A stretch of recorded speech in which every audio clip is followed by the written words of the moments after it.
Okay, so this is the box that it comes in. Obviously, it's made in China. This is the number for this unit, the PE72500FL. So yeah, the company, I guess, is based out of England.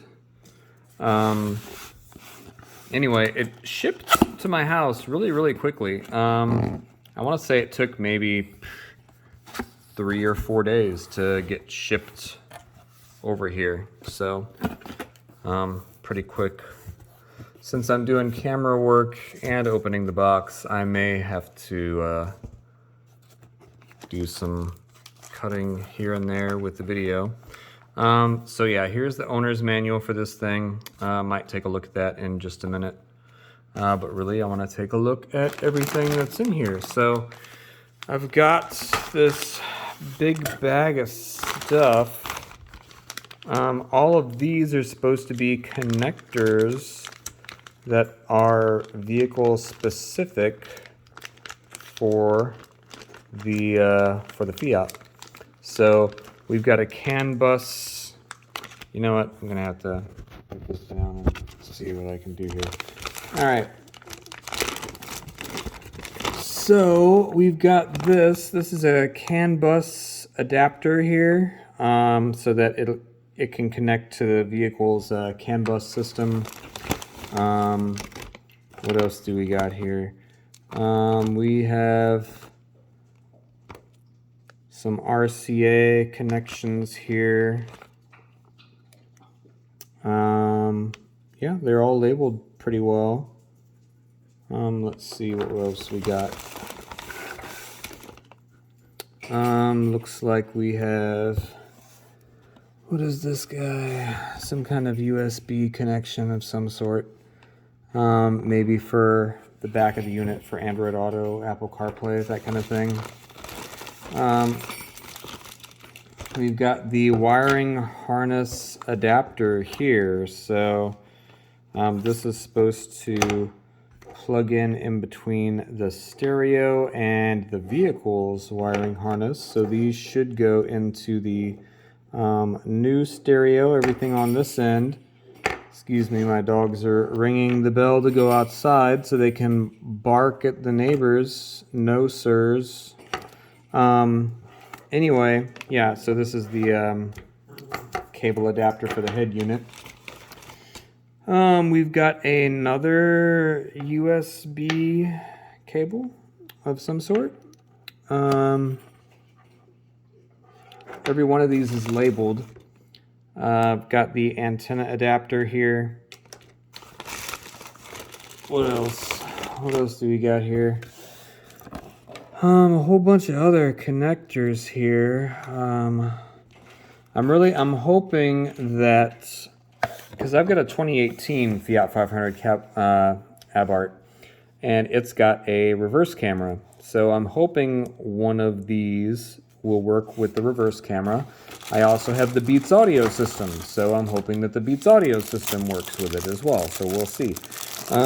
This is a GPS signal antenna for the unit. I don't know that I'm going to install that or not. I don't know that I'm going to use the GPS signal antenna. I'm probably just going to use Apple CarPlay and Android Auto and not use any of the built-in navigation.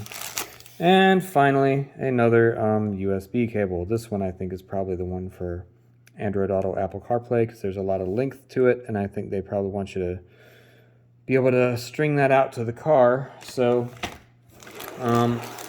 now the moment I'm sure everyone's been anxiously awaiting, so let's see what this thing looks like. So like I said, this is designed for the Fiat 500, and I decided to get it because number one, it was pretty inexpensive. Number two, it comes with a volume knob.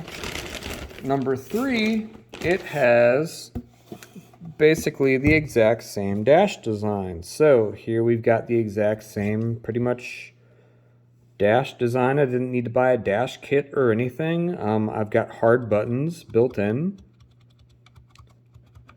Yeah, they feel pretty good. Yeah, I got hard buttons built directly into this. So I've got a home button, I've got a back button, I've got navigation. Yeah, I've got this FM selector. Probably this gets you all the different sources. I've got power here and volume knob with a bunch of really nifty clicks. But the volume knob was a main consideration. The other main consideration was the fact that it's got a dash kit basically built onto the unit, and the fact that it's using metal attachment points for securing it to the vehicle. So if I bought a kit from Crutchfield, I would have gotten a Scosche dash kit or a Metra dash kit. Those are the two, I guess, big manufacturers for these. Anywho, those dash kits come with plastic here, and I don't like that. I'd rather that they had been metal. And anyway, this one's metal, and it's got all the buttons, and they feel pretty good. It's got a screen protector for when you're installing it. As you can see here, we've got a SD card slot and a GPS slot. It has a built-in microphone, so the microphone in the car may not work after installation, but it's got a built-in microphone, so I don't need to run a wire for an additional one if I don't want to. They do sell a additional microphone if you want to buy one and use that if it doesn't work out. So it's got a whole pin identification system here. Everything is labeled here pretty easily, so that's all very easy to see. On the back of this thing, it's not much to talk about. I mean, it's metal here, so that's pretty nice. Got a warning for using power cables here, but that's interesting. Anyway, on the back, we've got a port for the antenna.